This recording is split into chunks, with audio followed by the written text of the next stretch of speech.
5월 12일 말씀 묵상하겠습니다. 함께 기도하겠습니다. 하나님, 우리가 주님의 말씀에 귀를 기울이게 하시고 그 말씀을 우리의 마음에 새기며 그 말씀을 기준으로 살아가는 저희가 되게 하여 주시옵소서. 우리가 하나님의 말씀을 멀리하고 살아갈 때에 우리가 죄를 짓고 죄의 유혹에 빠질 때에 반드시 그에 해당하는 대가가 있음을 깨달아 알게 하여 주시옵소서. 예수님 이름으로 기도했습니다. 아멘. 오늘의 말씀은 잠언 6장 20절부터 35절까지의 말씀입니다. 말씀을 함께 살펴보시기 전에 개인적으로 말씀을 꼭 읽으시고 묵상하는 시간 가지시기 바랍니다. 6장 20절입니다. 내 아들아, 내 아비의 명령을 지키며 내 어미의 법을 떠나지 말고 그것을 항상 내 마음에 새기며 내 목에 매라. 그것이 내가 다닐 때에 너를 인도하며 내가 잘 때에 너를 보호하며 내가 깰 때에 너와 더불어 말하리니 라는 말씀으로 시작하고 있습니다. 지금 이 지혜자는요, 그의 아들을 향해서 이렇게 얘기하죠. 아버지가 전해주는 이 명령을 지키고 또한 아버지가 전해주는 법을 떠나지 말고 그것을 마음에 새기고 목에 매라. 이렇게 이야기합니다. 그렇습니다. 이 아들에게 전해진 이 아비의 명령과 어미의 법은요, 사실 자기로부터 시작되는 어떤 지혜나 법이나 명령이 아닙니다. 이 지혜자가 말하는 명령과 법은요, 바로 하나님을 경외하고 하나님을 두려워하고 하나님으로부터 말미암은 지혜와 하나님의 말씀을 의미하죠. 이 아버지 지혜자는 그 하나님의 말씀을 아들에게 전해주고 있는 것입니다. 그것이 삶의 기준이 되어야 되고 그것이 그의 삶의 인도자가 될 수 있도록 떠나지 말고 지키고 새기라고 지속적으로 똑같은 말을 다른 단어를 사용해서 강조하고 있습니다. 그 결과가 무엇이냐면 내가 다닐 때에 너를 인도하며 내가 잘 때 너를 보호하며 내가 깰 때 너와 더불어 말하리니 대저 명령은 등불이요 법은 빛이요 훈계의 책망은 곧 생명의 길이라 이렇게 말씀하고 있죠. 여기서 명령이나 법이나 훈계의 책망은 거의 같은 뜻을 가지고 있습니다. 하나님을 경외하는 지혜, 바로 하나님의 말씀을 의미하지요. 그것이 이 어둠 가운데서 우리를 인도해주는 등불이라고 말하고 있고요. 그것이 어디로 가야 되는지 알지 못하는 그러한 어둠 속에서 우리에게 비춰주는 빛이라고 말합니다. 그리고 그 훈계가 생명의 길로 인도하는 것이다라고 말합니다. 그 결과 말씀으로 말미암아 우린 인도함을 받고요. 말씀에 의해서 보호를 받고 말씀이 우리를 가르친다라고 말하고 있습니다. 그래서 이것이 너를 지켜 악한 여인에게서 이방 여인의 혀로 호리는 말에 빠지지 않게 하리라. 또 하나, 이 아비가 전해주는 명령과 어미의 법을 떠나지 않는 결과 이 아들을 지켜준다라고 얘기해요. 그럼 무엇으로부터의 지킴이냐? 악한 여인이라고 이야기하고 있죠. 악한 여인과 이방 여인의 혀로 호리는 말에 빠지지 않게 한다라고 얘기합니다. 그렇습니다. 이방 여인은 바로 하나님의 말씀을 기준으로 살아가는 이스라엘 공동체의 사람이 아니죠. 결국 하나님의 말씀이 아닌 자기의 정욕과 자기의 쾌락으로 살아가는 그러한 완전히 다른 가치관과 삶의 방식으로 살아가는 여인입니다. 그가 말로 호린다, 유혹한다 라고 이야기하죠. 그런데 이 아비가 전해주는 명령과 어미의 법, 즉 하나님을 경외하는 이 지혜는요, 우리를 지켜준다는 거예요. 우리가 하나님의 말씀을 지키는 것이 아니라 결국 말씀이 우리를 지켜주십니다. 우리의 마음에 새겨있고 우리의 목에 매어있는 그 말씀이 우리를 지켜주는 거예요. 악한 여인에게서 지켜줘서 하나님의 뜻인 선을 행하도록 우리를 지켜준다라고 이야기합니다. 그렇죠. 우리가 너무나도 배고프다고 한번 생각을 해볼까요? 너무나도 배가 고프습니다. 돈은 없습니다. 누군가 가지고 있는 것을 어떻게 훔쳐서라도 우리가 먹고 싶은 욕망에 있다고 한번 생각을 해보십시오. 그런데 내 안에 있는 말씀이 생각난 거예요. 하나님은 우리의 공급의 근원이시고 우리의 굶주림을 아신다. 우리를 긍휼히 여기시는 분이다. 하나님은 가장 좋은 것으로 우리를 채우시는 분이다. 라는 말씀이 떠올랐습니다. 그러면 그 떠오른 말씀 때문에 우리는 죄에 빠져들 수 있는 그러한 도적질로부터 지켜짐을 당하게 되는 거죠. 말씀이 우리를 지켜주는 겁니다. 악을 행하려고 하는 유혹으로부터 우리를 지켜주는 겁니다. 그래서 이 아버지 지혜자는요, 이 아들에게 그가 전하는 명령과 법을 지킴으로 말미암아 이 세상에 죄악과 유혹으로부터 보전하고 보호될 것이다 라고 이야기합니다. 지혜의 유익에 대해서 말하고 있습니다. 그런데 이 아버지는 또한 분명히 알고 있습니다.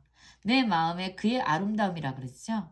악한 여인과 이방 여인의 혀로 호리는 말은 사실 눈으로 볼 때는요, 겉으로 볼 때는 미혹될 만큼, 유혹을 당할 만큼 매력적인 것이다라고 얘기합니다. 그러나 그것에 홀리지 말라라고 얘기해요. 탐하지 말라라고 얘기해요. 마음으로 욕심을 갖지 말고 홀리지 말아라 이렇게 얘기합니다. 왜냐하면 이러한 유혹 가운데 우리가 빠져들 때 결과는 무엇이냐면요. 음료로 말미암아 사람이 한 조각 떡만 남게 되면 음란한 여인은 귀한 생명을 사냥한다라고 얘기합니다. 아무것도 남지 않게 된다는 거예요. 그리고 우리의 생명조차, 우리의 귀한 생명조차 빼앗아가는 그런 결과를 가져오기 때문에 말씀 안에서 보호받는 인생을 살아가라고 이야기합니다. 또한 이 음료를 무엇이라고 표현하고 있냐면 불이라고 표현하고 있습니다.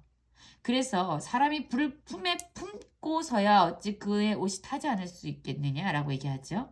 또한 숯불로 표현하고 있습니다. 숯불을 밟고서야 어찌 그의 발이 되지 않겠느냐. 아주 위험하다는 거예요. 우리의 온몸을 상하게 할 뿐만 아니라 우리의 마음을 상하게 하고 고통스럽게 할 뿐만 아니라 우리를 심지어 죽일 수 있는 것이 바로 이 악한 여인과 이방 여인의 혀와 또한 음료라고 이야기하고 있습니다. 그러면서 이제 가정 안에서 부부 안에서 모든 관계는 허락되었습니다. 하나님은 남자와 여자의 결혼 관계 안에서 하나님이 보시는 가장 아름다운 관계 안에서 친밀한 관계를 갖도록 허용하셨어요. 그런데 하나님께서 주신 아내, 하나님께서 주신 남편과의 관계 안에서 우리는 이 세상이 줄 수 있는 모든 기쁨과 모든 충만한 것을 누릴 수 있게 하나님은 우리를 만들어 주셨습니다. 그런데 하나님이 허락해 주신 가장 행복하고 가장 기뻐할 수 있는 그런 근원적인 인간의 관계인 그 부부의 관계를 떠나서 다른 불법적인 금지된 그런 관계 안에서 자신의 쾌락과 정욕을 채우려고 하는 사람들에 대한 경고의 말씀을 하고 있습니다. 이것은 마치 이런 관계와 같아요. 우리는 하나님과의 그런 친밀한 관계 안에서 우리의 영적인 또한 우리의 육적인 우리의 모든 정서적인 그런 풍요로움을 채우고 우리가 기쁨과 행복으로 살아갈 수 있는 모든 것을 하나님 안에서 우리가 맛보도록 하나님은 우리를 창조하셨습니다. 그런데 이 하나님과의 관계 안에서 만족을 누리지 못하고 우리는 자꾸만 어떤 세상적인 유혹적인 것들, 세상의 방법들, 세상의 가치관들에 미혹돼서 우리가 하나님을 버리고 자꾸 다른 것에 마음을 둔다고 생각해 보세요. 그 결과가 어떨 것 같습니까? 남의 아내와 통관하는 자는 그를 만지는 자마다 벌을 면하지 못한다. 반드시 대가가 지불되어지는 징벌이 있다는 겁니다.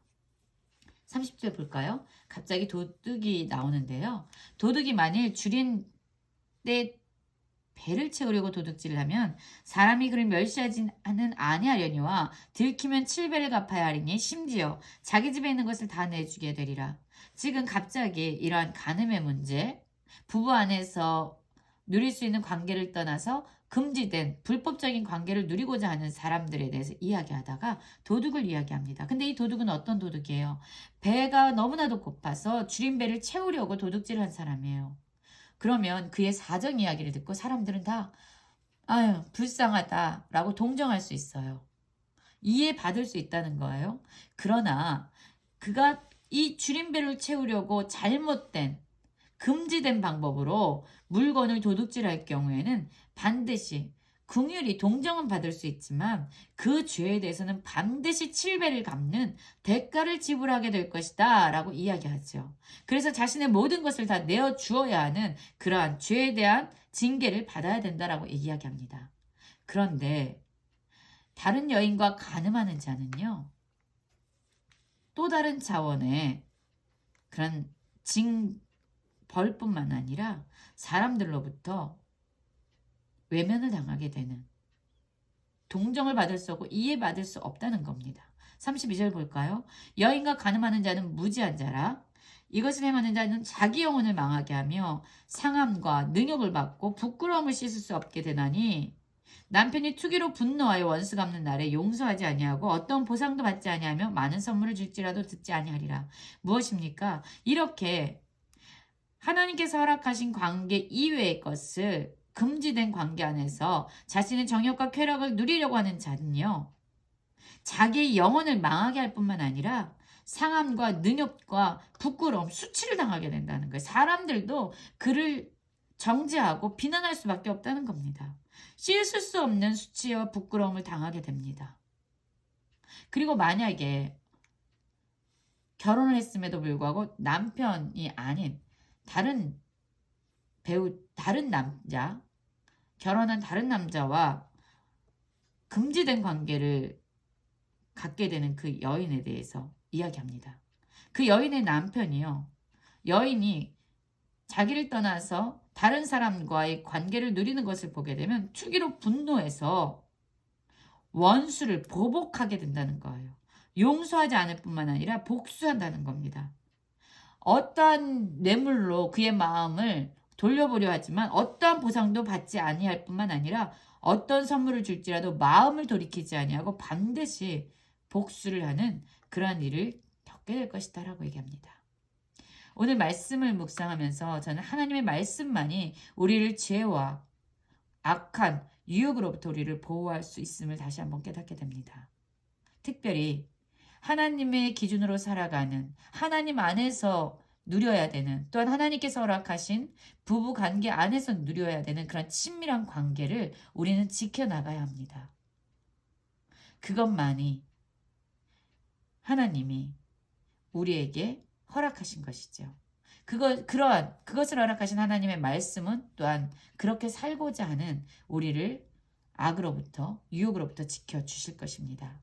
오늘도 하나님과의 관계 안에서, 또한 하나님께서 허락하신 배우자와의 관계 안에서, 자녀와의 관계 안에서 그런 충만한 기쁨을 누리며 살아가는 모든 성도님들 되시기를 간절히 기도합니다.